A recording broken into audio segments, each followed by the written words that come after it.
Well, it's beginning to look like Angelina Pivarnick's anger about her wedding might actually outlive her marriage. Anyway, before we get to Angelina's marital status, let's take a look at the night that started it all. There's not a whole lot happening in the Shore-iverse these days, and the show is gonna continue to milk this storyline for everything it's worth. You took a longer break than I expected. I was very upset. Angelina began the talk, as though being very upset isn't her entire persona. I needed it, Snooki replied before launching into what might be the lengthiest and most eloquent of all the apologies Angelina has received so far. Here's my thing. I want you to know I didn't maliciously mean to ruin your wedding or hurt your feelings. I am not that kind of person. I would never try and do that to somebody, Snooki explained. That's where I was coming from by calling you, with my speech, and what I said. I thought it was going to be funny, she continued.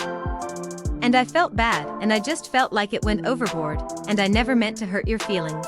We were trying to be funny, we were drunk, and it was stupid. It snowballed. I regret it, and it was terrible, and we probably should have said it at your bachelorette party. You would have loved it, if it wasn't at your fairy tale wedding.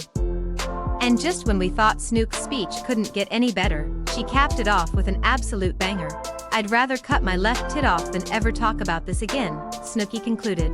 Better than nothing, we suppose, but we can't help but wonder if she's getting paid for the entire season. Angelina is throwing chicken tendies around with some guy from Old Bridge. Chris ganked the TV from the bedroom when he moved out on Ange. It's a whole mess, but there was some headway on this week's Shore, as Chris moved back in with Angelina, and she swooned over his beard-y new look. And just like that, these two are off to the Poconos together. We're guessing this trip will be less dramatic than past Shore vacations, due to the fact that there are approximately 47 kids coming along, and yes, we're counting 24. But you can bet the mystery man from Old Bridge will be mentioned, and the conversation probably won't end well for Angelinas.